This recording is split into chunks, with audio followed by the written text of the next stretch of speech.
ಹೋಗೋದಮ್ಮ ಈಗ ಆ ಸುನಂದಮ್ಮನಿಂದ ದೂರ ಹೋಗೋಣ.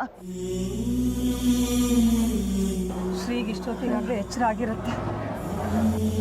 ನಮ್ಮ ಶ್ರೀಗೆ ನಮ್ಮ ಮನೇಲಿಲ್ಲ ಅಂತ ಗೊತ್ತಾಗಿರುತ್ತೆ.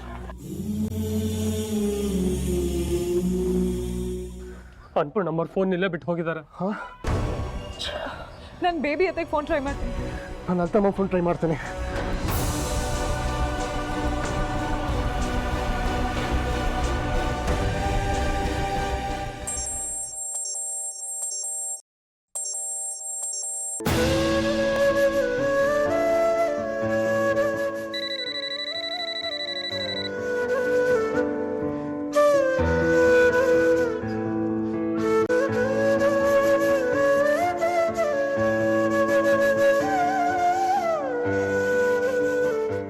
ಲಲಿತಮ್ಮ ಬೇರೆ ಫೋನ್ ರಿಸೀವ್ ಮಾಡ್ತಿಲ್ಲ.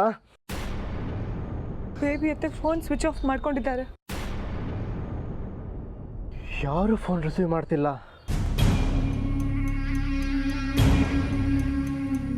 ನಾವು ಮನೇಲಿ ಇಲ್ಲದೆ ಇರೋದು ಎಲ್ರಿಗೂ ಗೊತ್ತಾಗಿರುತ್ತೆ. ಶ್ರೀ ಜಾಹ್ನವಿ ಎಷ್ಟು ಆತಂಕದಲ್ಲಿರ್ತಾರೋ ಏನೋ.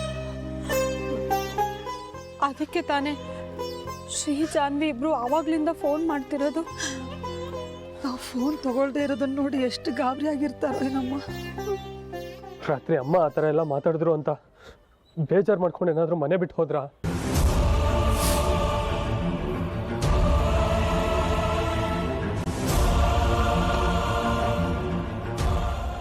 ನಾವು ಮನೆ ಬಿಟ್ಟು ಬಂದು ತಪ್ಪು ಮಾಡಲಿಲ್ಲ ತಾನೆ.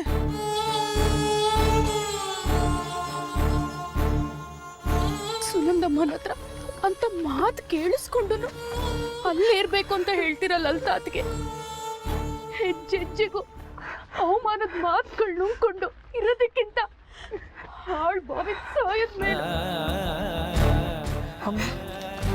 ನಾವಂತೂ ಮನೆ ಬಿಟ್ಟು ಬಂದಾಗಿದೆ. ನಮ್ಮ ಶ್ರೀ ಜಾಹ್ನವಿ ಜೊತೆ ಸುಖವಾಗಿರ್ತಾನಲ್ವಾ, ಅದಕ್ಕೆ ಅಲ್ವಾ ನಾವು ಮನೆ ಬಿಟ್ಟು ಬಂದಿದ್ದು. ಸ್ವಲ್ಪ ದಿನ ನಮ್ಮ ನೆನಪಿನಲ್ಲಿ ಕೊರಗ್ತಾನೆ, ಆಮೇಲೆ ಅದೇ ಬದುಕಿಗೆ ಹೋಗ್ಬಿಡ್ತಾನೆ ಅಲ್ವಾ ಅಕ್ಕ? ಈಗಿರೋ ನಮ್ಮ ಪರಿಸ್ಥಿತಿಗೆ ನಮ್ಮೆಲ್ಲರೂ ನೋಡ್ಕೊಳ್ಳೋದಕ್ಕೆ ಅವನಿಗೆ ತುಂಬ ಕಷ್ಟ ಆಗುತ್ತೆ. ಅವನು ಜಾಹ್ನವಿ ಇಬ್ಬರೇ ಇದ್ರೆ ಹೇಗೋ ನಿಭಾಯಿಸ್ಕೊತಾನೆ ಬಿಡಿ. ಅದಕ್ಕೆ ನಾವು ಅವನಿಗೆ ಭಾರ ಆಗೋದು ಬೇಡ. ಹಾಗಂತ ನಾನು ವಯಸ್ಸಿನ ಹುಡುಗಿರ ಮನೆ ಬಿಟ್ಟು ಓಡೋಗೋದಿಕ್ಕೆ ನಾನು ಈಗಲೂ ಹೇಳ್ತಾ ಇದ್ದೀನಿ ಕೇಳು. ಹರಿಯಣ್ಣನ ಹತ್ರ ಹೊಟ್ಟೋಗೋಣ. ನಮ್ಮನ್ನ ಈ ಸ್ಥಿತಿಗೆ ದೂಡ್ದವನು ಆ ದುಷ್ಟ. ಹೋಗಿ ಅವನ ಮುಂದೆ ನಿಲ್ಬೇಕು ಅಂತೀಯ? ನಾಚಿಕೆ ಆಗಲ್ವಾ ನಿನ್ಗೆ?